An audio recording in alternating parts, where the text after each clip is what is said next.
ბატონი გია ჯაფარიძე, ფიზიკოსი, ილიაუნის პროფესორი, საქართველოს მეცნიერებათა აკადემიის ნამდვილი წევრი, მათემატიკისა და ფიზიკის განყოფილების აკადემიკოს მდივანი ეროვნული აკადემიის. სიმართლე გითხრათ, ბატონ გიასთან საუბარს უფრო კონცენტრირებულად ილიაუნის ფიზიკის, როგორც სფეროს, დარგის, მეცნიერების სწავლების თემებზე გვინდოდა საუბრა განათლების აი ამ დაანონსებული რეფორმის კვალობაზე, მაგრამ ისე დაჩქარდა მოვლენები.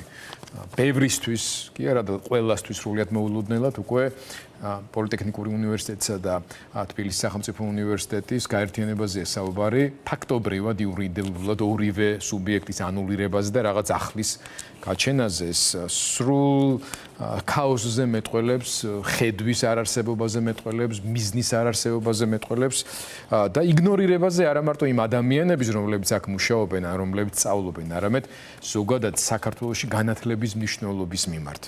ამიტომ მინდა რომ უფრო ზოგადი შეფასებები დავიწყოთ ბატონ გია და მაინტერესებს თქვენი აზრი, რა გეზიც, რა დინამიკაც შეიმჩნევა ზოგადად აი ქართული ოცნების მხრიდან განათლების რეფორმასთან დაკავშირებით. თქვენ როგორ შეაფასებთ ამ ვითარებას? ახლა ჩემი შეხედულებით რაც ხდება და განზომილებაც მიიღო მოვლენებმა, უბრალოდ კატასტროფული მასშტაბის რაღაც შეჯახებები ხდება და გაერთიანებები. იმიტომ რომ ეს გაერთიანებები ძალიან ნატიფი, ფრთხილი, აკურატული ხელით რაღაცა აი ქირურგიული ძალიან აკურატული გზით ნელა წლების განმავლობაში რაღაცების გაერთიანება შეიძლება, მაგრამ ასე უცბ ორი უნივერსიტეტის წამყვანი უნივერსიტეტი, ისტორიული უნივერსიტეტის თავარია რომ ორთავე ისტორიული უნივერსიტეტი. მათ შორის პოლიტექნიკური. მინდა რომ ამის თაობაზეც თქვათ რამდენიმე სიტყვა, ვიცი რომ იცნობთ ამის. პოლიტექნიკური უნივერსიტეტი არის ძალიან მნიშვნელოვანი, იმიტომ რომ ისტორიულად სინამდვილეში ივანე ჯავახიშვილმა დააარსა საქართველოში პირველი დამოუკიდებელი ქართულენოვანი უნივერსიტეტი. ის სახელმწიფო უნივერსიტეტი გახდა ბოლშევიკების 22 წელს. იყო კერძო უნივერსიტეტი, რომელიც შექმნა ივანე ჯავახიშვილმა და იყო ქართულენოვანი, რაც გამონაკლისი იყო. უნივერსიტეტის შექმნის საკითხი იყო ძალიან რთული. იმიტომ რომ იყო ასეთი მცდელობა, ამბობენ ნიკო ნიკოლაძეს ამას უჭერდა უმხარს, მე გამიგია, თუმცა ყოველ შემთხვევაში ქალაქის მესვეურები იმდროინდელი და ბევრი ხალხს უჭერდა იმას, რომ გახსნილიყო პოლიტექნიკური, რუსულენოვანი პოლიტექნიკური უნივერსიტეტი და გახსნილიყო სადღაც ნავთლუღის ტერიტორიაზე. იქ ქალაქის თავი, ხატისოვი იყო მაშინ ქალაქის თავი, სადლებდა იმ ტერიტორიას აქ გახსენით და აქეთკენ მრეწველობა და რაღაც ასე მაღალი სიტყვები. და ამის წინააღმდეგი გაილაშქრა ქართულმა ინტელიგენციამ და თავადაზნაურობამ, მე ვიმეორებ თავადაზნაურობას მნიშვნელოვანი სიტყვა, იმიტომ რომ ამ ქართველ ღარიბ თავადაზნაურობას კიდე რაღაცეები ქალაქის კიდეში მიწები ჰქონდა და მათ ეს მიწები დათმეს, რომ ქართულენოვანი უნივერსიტეტი ყოფილიყო, ერთ-ერთია იქ სადაც სამედიცინო ინსტიტუტი ახლა საბართალოზე, აი აქვე და გიმნაზიის უკანა ტერიტორია, რომელიც გიმნაზიად გადაეცა უნივერსიტეტს. ამიტომ ფილოსოფიურად ვაკეში ამ ტერიტორიაზე, ასე ვთქვათ, უნივერსიტეტის არსებობა იყო ქართული ეროვნული აზროვნების სიმბოლო გარკვეულდა და მისი გამარჯვებისა და ივანე ჯავახიშვილის გამარჯვების. ეს არ არის შემთხვევითად აშენებული შენობა. და პოლიტექნიკური ინსტიტუტი შეიქმნა მის შიგნით, შექმნა ალექსანდრე დიდებულიძემ, ბატონმა, რომელიც დიდი როლი ითამაშა ტექნიკური განათლების განვითარებაში საქართველოში. და 6 წელი იქ იყო ის როგორც შემადგენელი უნივერსიტეტის, თუმცა ისევ და ისევ ქართულენოვანი ტექნიკური უნივერსიტეტი შემდეგ გამოეყო 28-ში და დამოუკიდებელი არსებობა დაიწყო. ანუ ეს არის საქართველოში მეცნიერების, ცოდნის, ასე ვთქვათ, განათლების, ქართულენოვანი განათლების ორივე უნიშნელოვანესი ბურჯი და ტექნიკური და ჰუმანიტარული ან ფუნდამენტურ მეცნიერებებზე ლაპარაკი. აქ უნივერსიტეტში ანდრია რაზმაძე მუშაობდა, რომელმაც შექმნა ქართული ფიზიკა და მათემატიკური სკოლა სინამდვილეში.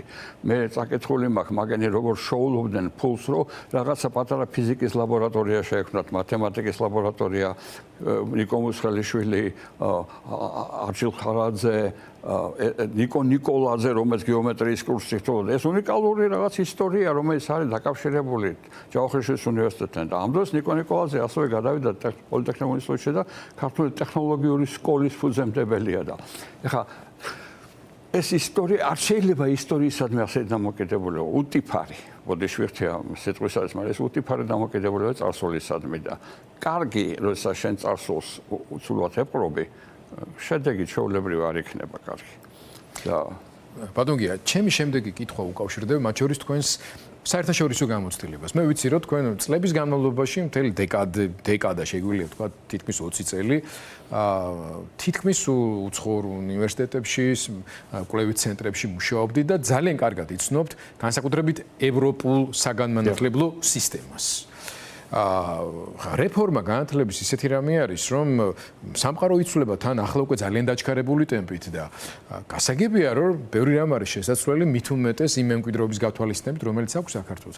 რა მნიშვნელობა აქვს დედაქალაქის ცენტრში თუნდაც ამ მსხვილი საგანმანათლებლო ცენტრების არსებობას და რა მნიშვნელობა აქვს ევროპულ სისტემასთან ჰარმონიზებულ ქართულ განათლების სისტემას? მათ შორის მინდა ასევე უკან რომ თქვენ ამ კითხვაზე პასუხის დროს გვახსოვდეს გრანტების შესახებ კანონში შესატანი ცვლილებების მთელი პაკეტი, რომელიც უცხოელებთან ნებისმიერი სახის კომუნიკაციას ფაქტობრივად, რომელსაც შეიძლება მოყვეს რაღაც სარგებელი მეცნიერისთვის, სტუდენტისთვის და ასე შემდეგ, ამის კრიმინალიზებას ახდენს ფაქტობრივად. ხო, მოდით ასე ვთქვათ, რომ ეს ცენტრში უნივერსიტეტის არსებობა, ეს არის ქართული კულტურის ელემენტი. მე ასე ვუყურებ ხა. მე მაგალითად გიოტინგენის უნივერსიტეტში ვიყავი ჯერ კიდევ ერთხელ პირველად როცა მოხდი იმ აუდიტორიაში, სადაც გაუსი ასწავლიდა. ძველ შენობაში. და რამდენიმე წლის შემდეგ რო ჩავედი, უკვე ის შენობა აღარ იყო უნივერსიტეტის და უნივერსიტეტს აუშენეს დიდებული ახალი შენობა ქალაქგარეთ. და ეს ძველი შენობა რაღაცა გასაყიდად ჰქონდათ მომზადებული. ამიტომ ეს პროცესები, ასე ვთქვათ, ბუნებრივია, ეკონომიკა ამას თავს, მაგრამ ჯერ ააშენეს და მერე გადაიყვანეს საუკეთესო პირობების შესთავაზად და მერე შეიძლება აქ დაიწყეს რაღაცის, ამიტომ ეს ყოველთვის მოიყვანე მაგალითს, რომ სადღაც რაღაცა ამის მაგვარი ხდება. ჩემთვის პირადად უნივერსიტეტის არსებობა ასე ვთქვათ, ვაკეში და აი ამ რაიონში არის ქართული კულტურის საგანი. ესე იგი მე მახსოვს უნივერსიტეტში ჩემი პროფესორები ფეხით მოსიარულენი უნივერსიტეტში, პოეტები, იოსებ ნონეშვილი ყოველ 1 ნოემბერს გამოვიდოდა, 1 სექტემბერს გამოდიოდა ქუჩაში, დადიოდა სტუდენტებს და ესალმებოდა და ეს რაღაცა წესი იყო ქალაქის ცხოვრებისა. ამის ასე აბუჩა დაგდება და გადაგდება. არ ამგონია რომ ვინმე პოეტი წავიდეს და რუსთავის იქით სადღაც უნივერსიტეტის ქალაქში მივიდეს და დაიწყოს ბავშვებთან მისალმება და ეს მაგის სახლის გვერდზე არსებული ახალგაზრდობა. მე ახალგაზრდობის გაშვება ქალაქიდან არ შეიძლება. ეს ნონსენსია. ყველა პარიზში ახლა სორბონა დარჩა, თუმცა 68 წელს საშინელი რევოლუცია იყო. საშინელი რევოლუცია იყო, მაგრამ სორბონა არ გადაუტანიათ ქალაქად. რაღაც უნივერსიტეტები გაიტანეს, მაგრამ სორბონა დარჩა, რაღაცა რჩება. და ასე მარტივად რაღაცა ხელაღებით. რა მნიშვნელობა აქვს, აი, განსაკუთრებით თუნდაც ქართული ფიზიკის სკოლისთვის? დასავლურ სამეცნიერო წრეებთან, საგანმანათლებლო ცენტრებთან ურთიერთობას და ამ ურთიერთობების გაღრმავებას.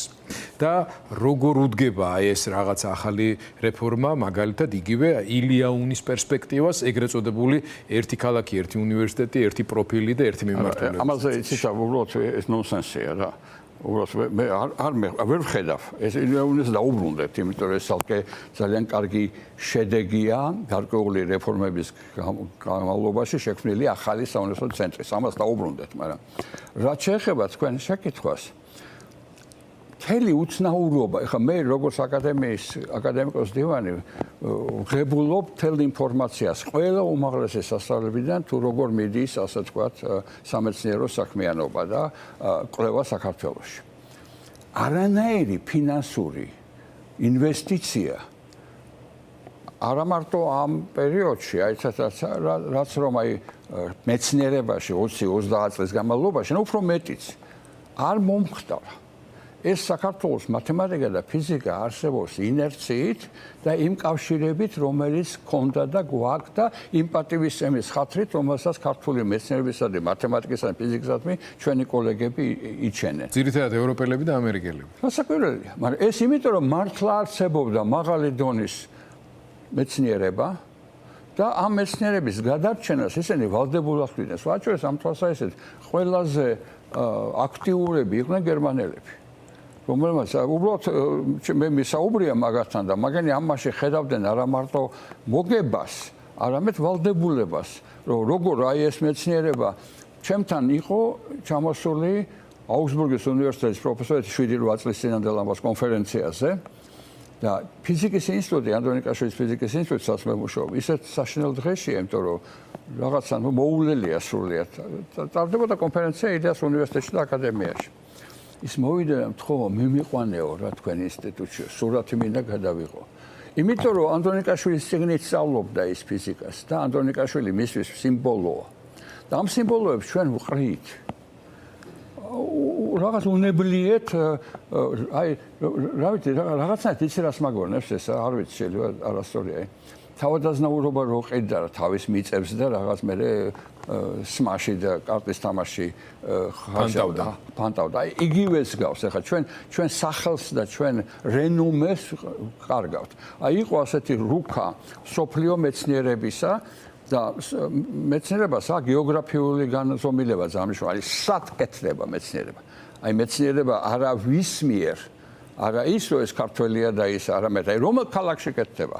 რომელ ქალაქში ესეთი ლაბორატორია, რომ რაღაც საინტერესო განზომილებებია. და ეს ტრადიციები, ეს სოდნა, ეს ინფრასტრუქტურა იქნება 10 წლეულების განმავლობაში. გასაკვირველია. 100 წლეულების განმავლობაში. ძალიან დიდი ინვესტიცია იყო. ჩვენ იმ ინვესტიციის ხარჯებს ცხოვრობდით და დასალეთური დახმარების. ეხლა რა შეიძლება ილიაუნის განსაკუთრებით და ამ შემთხვევაში ფიზიკის პერსპექტივა. არის უნიკალური და მე ძალიან მიყვარს ილიაუნი, ახლა გულსვათ ვიძახი რა. ესე სწორე მეტნაკლებად არა თუ აბსოლუტურად თუ არა, მეტნაკლებად სწორი აგებული დაწესებულებაა. ძალიან კაი ადმინისტრაციით. ეხლა თუნდაც ის ფაქტი, რომ ერთადერთი რექტორი, რომელიც ხმალამოღებული იბრძვის უნივერსიტეტისათვის არის ქალბატონი ნინო. ეს ძალიან მნიშვნელოვანია. სხვა რექტორები უფრო ჩინოვნიკებს გვანან, რომელიც სახელმწიფოს მიერ დანიშნულები არიან. იქ და შესაბამისად იქცევიან კიდეც. იქცევიან კიდეც ისე. ამასაც აქვს. ძებნა გამოცხადებული საკუთრივ ლოგიკა აქვს, ამას თავისი შინაარსი აქვს. ისინი შეეცდებიან, რომ გადაარჩინონ თავიანთი უნივერსიტეტი რა, მაგრამ მეთოდი მოქმედებისა სხვა. მიხდით, ახლა მე არ მინდა ეს გავამარტივო მაგათი მდგომარეობა. ძალიან რთულ მდგომარეობაში იმყოფება ეს ჩემი კოლეგები, მე რექტორები და მათ აირჩიეს გზა ბუნებრივი, ასე ვთქვათ, უფრო ჩინოვნიკისათვის და არა რექტორისათვის. მაგრამ ამ მომენტში მე მინდა გავიხსენო ისე ივანე ჯავახიშვილის უბრუნდები, მაგრამ ვერაუხვალ ამ სახელს რა. როდესაც რუსები მოგვადგენენ იმას კოჯორში ივანე ჯავახიშვილმა დაიარა უნივერსიტეტი და გაუხსნა კარების სტუდენტებს, ხო? და დალოცა ისინი, რომ წასულიყვნენ თბილისის დასაცავად. ესე იგი, როცა მისი უნივერსიტეტი სტრატეგიულ ხიფათში იმყოფებოდა, ის დადგა უნივერსიტეტების გვერდზე. ბავშვების გვერდზე, ახალგაზრდებთან. ისეთ დათიკო შვიგვიშვილი იყო ჩემი სტუდენტობის დროს რექტორი. ძალიან საინტერესო რექტორი იყო, მაგრამ ადმინისტრატორი იყო დანიშნული მთავრობის მიერ, მაგრამ 14 აპრილს, როდესაც უნივერსიტეტის დელეგაცია დაიძრა, ეს უზარმაზარი კაცი გულის ფანცკალი და ზღვის ნუთხით შუაში იდგა და მიყვებოდა სტუდენტებს. აი ეს ბმა სტუდენტებთან პროფესორებისა უმნიშვნელოვანესია. ეხლა რაც გაწყდება ამ გაერთიანებით. ზუსტად ეს არის. აი ხა მადიდას უნივერსიტეტში ჩვენ გვაქვს ჩვენი სტუდენტები, ხო? თბილისის სახელმწიფო უნივერსიტეტში არიან თავისი ტექნიკურ უნივერსიტეტში არიან თავისი, ხო მასე? და ყველას აქვს თავისი კონტაქტი თავის პროფესორთან, თავის ხასთან, თავის მიმართულებასთან. ეს მიმართულება თუ გაწყდება, რომ აღადგინო იმ კარგ სამომავლო დიდ უნივერსიტეტში, რომელიც თქვა შეიქმნება, დაუშვათ რომ ის იქნება კარგი. ამას დაჭირდება 6-7 მინიმუმ წელიწადი. რომ ის დაემსგავსოს უნივერსიტეტს. თაობები დაჭირდება. არა, ყველაზე კარგი გზაზე დგას და. ხო, არა, ყველაზე კარგ ვარიანტს ვიძახი, რომ თქვა დაალაგე შენ. ახლა მე უყურებდი რა მოხდა თქვა მიშას რეფორმების დროს, ხო? მიშას რეფორმები რომ დაიწყო, ცერფის სახელმწიფო უნივერსიტეტიც და ილიას უნივერსიტეტი საკმაოდ უწყეში იყო, იმიტომ რომ შესაქმნელი იყო ახალი პროგრამები. და ამან წაიღო 5, 6, 7 წელიწადი. ნორმალური ფუნქციონირება დაიწყო ილიას უნივერსიტეტმა 9-10 წლიდან 3-4 წელიწადზე დაჭერდა ჩამოყალიბებას თუ მეცდა და თან Skype პირობებში იყო, იმიტომ რომ ასე ვთქვათ სიცარიელეში იქნებოდა და TSO-ს გაუჭირდა მაგი კიდევ უფრო მეტად. არ იყო მარტივი პროცედურა. ბოლოს მინდა კითხოთ, თუ გაეცანით, ან თუ გაგაცნეს თუნდაც ზეპირ სიტყვიერად, ან განათლების სამინისტროს, ან რომელიმე კომიტეტის, ეგრეთ წოდებული პარლამენტის განათლების კომიტეტის ხელმძღვანელის გვარს არ დავასახელებ, უბრალოდ არ მინდა რომ უხერხემლო მდგომარეობაში ჩავარდეთ ყველანი. თუ გაგაცნო, თქვენ ხო ამბობთ ახლა რომ ის რო შეიქმნას, имас დაჭირდება ამდენი წელი და რა უნდა შეიქმნას? ამაზე რამე წარმოდგენა თქვენ გააქვთ, როგორც შეიძლება ითქვას, რომ საქართველოს ფიზიკის და მათემატიკის დარგის მთავარ პედაგოგს. მოვიგონე ესეთი თქვათ ეფემერული ცნება, რომ რაღაცა გაერთიანების შედეგად რაღაცა შეიქმნა. დაშვება გააკეთა. დაშვება მათემატიკური დაშვება დაუშვათ რომ შეიქმნა, ხო? აი ის რო შეიქმნა და საუკეთესო წესით შეიქმნა, თუმცა ეს ისა. აი იმან რო დაიწყოს ამუშავდეს და მართლა დაიწყოს პროდუქციის სტუდენტების მომზადება მაღალ დონეზე, ამას მინიმუმ 7, 5, 7, 10 შეიძლება წელიწადი დაჭირდეს. ფიზიკაშიც და ყველაფერში. ეხლა ჩვენ რაღაცნაირად ეხლა მე ფიზიკას თამამად ვიტყვი, იმიტომ რომ ფიზიკა ვიცი როგორ არის ხა. მაგალითად, ყველაზე კაი ბაკალავრიატი საქართველოს ფიზიკაში არის თავისუფალ უნივერსიტეტში. ნამდვილად ასეა.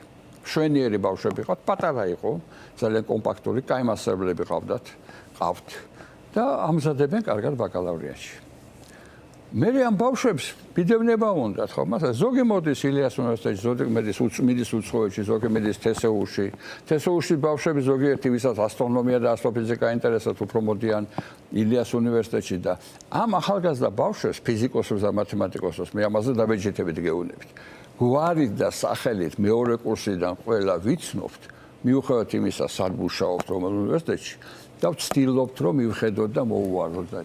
აქ არ არის კონკურსი და ჭიდაობა, არის სინერგია იმ ინსტიტუტებისა, რომელიც სასაკე ფუნქციონირებენ, მაგრამ თუ კარგი ბავშვია, მის მოსავლელად, მის ხალხდასაჭერად სინერგია ირთვება, იმიტომ ეს მეცნიერის ვალდებულება. მნიშვნელობა არ აქვს კერძო უნივერსიტეტში. არავის არ გაძლევს. შვენიერი მათემატიკის სკოლა არის იმაში, საქართველოს უნივერსიტეტში. დიდებული მათემატიკოსები მუშაობენ იქა და ალბათ კარგ მოწაფეებსაც მომზადებენ. სადაც არის, როგორც არის, ნელა-ნელა ეს ყველაფერი ჩვენ ერთად ვართ. აკადემიას მაგროლს თამაშობს, ამერში გამოერთიანება. ამის მონგრევა. არა, მონგრევა ძალიან მძიმე შედეგი. ისინი ხდებიან ერთმანეთის კონკურენტები. და აი ეს კონკურენცია დავძლიეთ, ადამიანურად დავძლიეთ. მოახერხეთ გვეპოვა გზა, როდესაც კარგ სტუდენტების თაობაზე ყველანი ვცდილობთ რომ მივეხმაროთ. აი ამ 3 წლიან ბაკალავრიატსა და 1 წლიან მაგისტრატურაზე რა სიტყვი და ამი დავამთავრე. არა, მე ვთქვი ესე და ნორმალურ ისიც მოდი ასე ვთქვა. მარტო კომაროვის და ვეკუას სკოლა რო იყოს საქართველოში. ანუ უფრო სწორად ვთქვას გასვლა რომ ყველა სკოლა იყოს ვეკუა და კომაროვის. იმათ ბავშვებს ამ წელიწადში ფიზიკას ნამდვილად ასწავლი.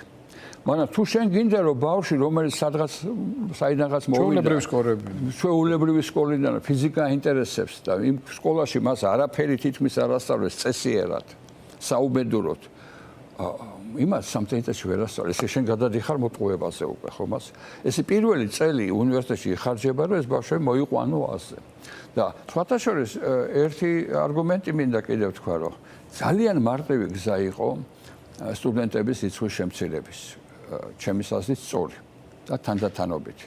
უბრალოდ უნდა აგვეწია აი ეს მოთხოვნების დონე მისაღებად სასაბარავად გამოსცემს, ხო? როგორ შეიძლება 10 ქართულში 10 წოდნით თუ მათემატიკაში 10 ქულით 100-დან წოდნით ვიღაცა მოხდეს უნივერსიტეტში. თქვი რომ არ შეიძლება რა.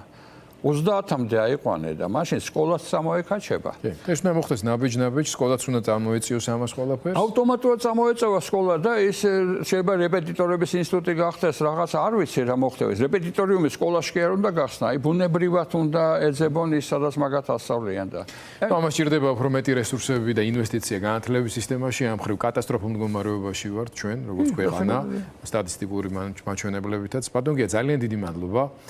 ვერაფერი საიმედო ვერ თქვით, ყოველ შემთხვევაში სურათი და სიტუაცია აღწერეთ, მაგრამ ის რომ თავისთავად თქვენერი ადამიანები დღემდე ასეთი ენთუზიაზმით აგრძელებენ საქართველოში მეცნიერების ცალკეული დარგის განვითარებას პლუს კიდე ახალგაზრდა თაობების გაზრდად, ეს არის ძალიან საიმედო და საქართველოს ბევრი პრობლემა გადაუტანია, მათ შორის ბევრი უცნაური მთავრობების ხელთვისაც გაუძლია, მაგრამ ეს იმ ტიპის დარტყმებია, რომელიც აი საფუძველს, ფუნდამენტს არყევს. მე მაგალითად ილიას უნივერსიტეტის გარდა სხვაგან არსად არ ვიმუშავებ. თუ არ არ იქნება ეს ფიზიკის?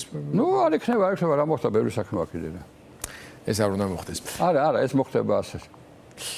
მადლობა ბატონ გია ჯაფარიძეს, მაყურებელს მინდა შევახსენო, ბატონ გია არის მეცნიერებათა აკადემიის აკადემიკოსი, აკადემიკოს მდივანი ფიზიკის და მათემატიკის მიმართულების და ილიაონის პროფესორი ფიზიკოსი. მადლობა მას გადაცემაში სტუმრობისთვის.